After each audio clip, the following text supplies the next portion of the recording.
thank every one of you who have, on very, very short notice, on one of the dirtiest days of the year so far, have come out to show your support for Our Lady's Hospital Navan and for the health service in this town and county.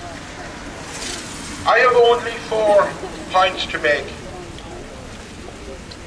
Before I just start, may I also like to welcome the Mayor of Navan, Phil Brennan, Damien English, TD, Shane McAtee, TD, Councillor Castles, Tommy Reilly, Andrew McCabe, Francis Dean, and thank them for coming along today to show the support.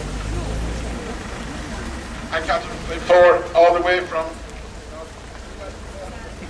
Dan Jamal is here as well. So basically what you have is you have all your elected representatives here today showing support for the hospital. He can answer that. You put that question to him. Let's see what answer he gives you. The 4 points I want to make is this. I'm here today in support of a health service that is based on the people's need for medical help rather than on the money in your pocket. People are entitled to entry into the medical service and to get those services that they require to make them well again. This week, 37,000 people did not renew their private insurance. They are now on the medical card system and they will be attempting to get medical help for them and their families on a budget that has been cut on an annual basis and will be cut again this year. I am here in support of the staff and the medical people and the porters and the kitchen helpers who have worked in Our Lady's Hospital over the years. I am here to show them that the people of Navan and the people I represent appreciate the work that they have done over the years, and we will continue to support them in their jobs within Our Lady's Hospital Navan.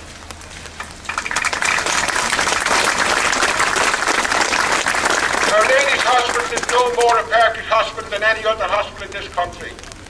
But I want the media to pick up on this. That is a hospital that has accreditation by HICWA, which is a European body that looks at hospital, the standards in hospital. The service that they took this week is being sent to Drogheda, who does not have the same accreditation and indeed has failed it, and I call it the HSE, the public reform, the same that it says.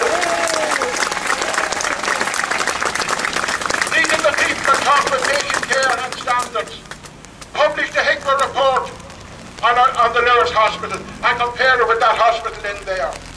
And we will see that that is a fully accredited hospital where the place where they're jamming people into is not.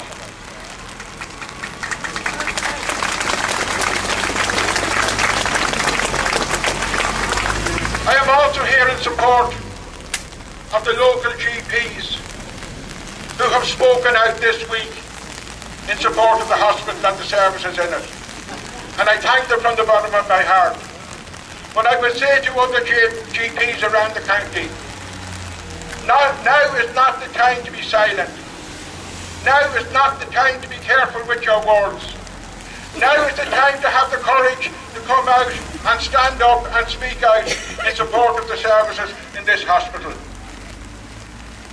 So I say to the patients who are attending, ye who are attending your local GP, ask him to come out or her to come out in support of the services here.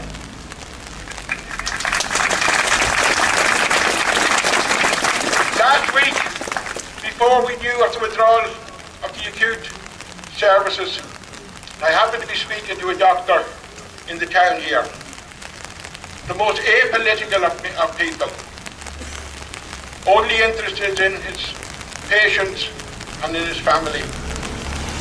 And he made a statement which he found to be just a run-of-the-mill statement, which I thought was vitally important to what he said.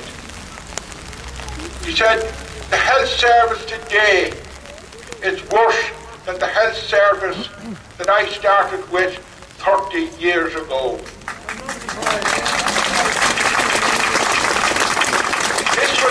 a man who has served his community and his patients for 30 years in this town. He wasn't making a political point, he wasn't dancing up and down, he was just making, and what I found the most shocking of it, he was just making a mental note that the service that he works within is now worse than the service he joined 30 years ago. How sad, how sad. And finally, I'm here to challenge this government.